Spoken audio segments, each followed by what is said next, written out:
জলের ফল পানি ফল। সুস্বাদু এই ফল গ্রাম বাংলার প্রচুর পরিমাণে চাষ হয়। মুক্ত পুকুর, খাল, বিলে এই ফলের চাষ হয়ে থাকে। কাঁচা অবস্থায় সিদ্ধ করে কিংবা প্রক্রিয়াজাত করেও এই ফল খাওয়া যেতে পারে। পানি ফলকে শুকিয়ে আটা তৈরি করা হয়।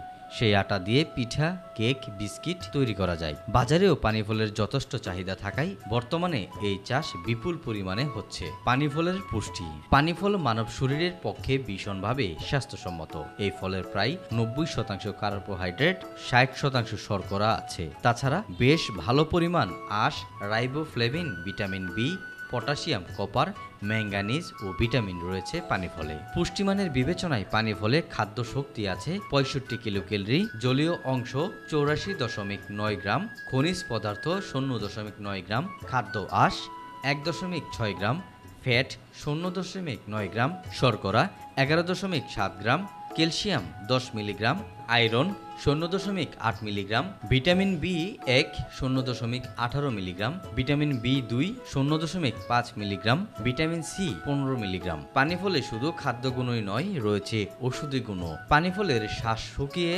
রুটি বানিয়ে খেলে এনার্জি ও হাত পা ফোলা রোগ কমে যায়। তলপেটের ব্যথায় পানি ফল খুবই উপকারী। বিছা পোকা ও অন্যান্য পোকায় কামড় দিলে যদি জ্বালাপোড়া হয় তবে ক্ষতস্থানে কাঁচা পানি ফল পিষে বা বেটে লাগালে দ্রুত ব্যথা দূর হয়। কাঁচা পানি ফল বলকারক, দুর্বল ও অসুস্থ মানুষের জন্য সহজপাচ্য খাবার। পানি ফলের শর্করা ও প্রোটিন যথেষ্ট আছে। উপযুক্ত জলবায়ু। পানি ফল চাষের জন্য উষ্ণ আর্দ্র জলবায়ু সবচেয়ে উত্তম।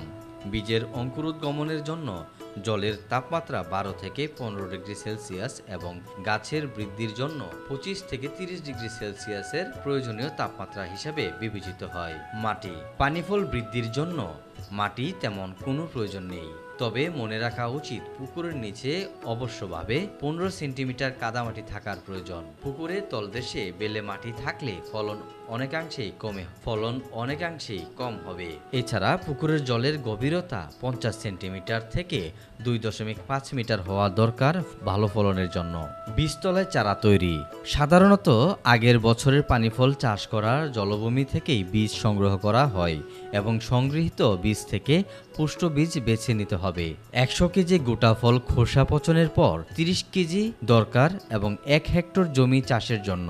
ডিসেম্বরের মাঝামাঝি থেকে জানুয়ারি মাসের দ্বিতীয় সপ্তাহের মধ্যে বীজতলায় ফেলতে হবে। এই সময় জলের গভীরতা 40 থেকে 60 সেন্টিমিটার থাকা প্রয়োজন। বর্ষাকাল শুরু না হওয়া পর্যন্ত চারাগাছ বীজতলাতেই রাখা হয়। বীজ পরিশোধন।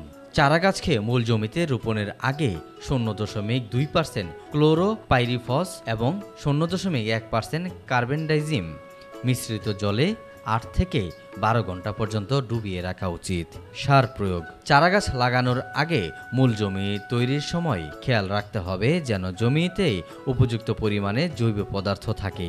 যদি জৈব পদার্থ কম থাকে তখন খামারজাত জৈব সার হেক্টর প্রতি 5 টন হিসেবে জমিতে প্রয়োগ করতে হবে। এছাড়া চারাগাছ লাগানোর সময় হেক্টর প্রতি 30 থেকে 40 কেজি ইউরিয়া প্রয়োগ করতে হবে এবং গাছ লাগানোর 20 থেকে 25 দিন পর চাপন সার হিসেবে পুনরায় প্রতি হেক্টর 20 কেজি ইউরিয়া দিতে হবে। অনুখাদ্য হিসেবে জিঙ্ক এবং বোরন ব্যবহার করলে ফলের সংখ্যা ও ফলের ওজন বৃদ্ধি পাবে। নতুন চাষের জমিতে হেক্টর প্রতি 60 কেজি ইউরিয়া, 20 থেকে 40 কেজি ফসফরাস এবং 20 থেকে 30 কেজি পটাশিয়াম ব্যবহার করতে হবে। চারা রোপণ। 4 থেকে 5টি পাতাযুক্ত চারা গাছকে জুন মাস থেকে জুলাই মাসের দ্বিতীয় সপ্তাহের মধ্যে রোপণ করতে হবে। চারা রোপণের সময় পুকুরের জলের গভীরতা 60 থেকে 100 সেন্টিমিটার হওয়া প্রয়োজন। চারা গাছগুলি 1.5 মিটার থেকে 2 মিটার সারি থেকে সারি এবং গাছ থেকে গাছের দূরত্ব বজায় রেখে কাদামাটিতে হাত বা পায়ের সাহায্যে পুঁতে দিতে হবে। পরিচর্যা। গাছের ভালোভাবে বৃদ্ধির জন্য চারা রোপণের পর থেকে 2 মাস পর্যন্ত নিয়মিতভাবে জলজ আগাছা তুলে ফেলতে হবে। গাছের ফলন বৃদ্ধির জন্য গাছে ফুল আসার কিছুদিন আগেই অতিরিক্ত ডালপালা ছেঁটে ফেলা উচিত।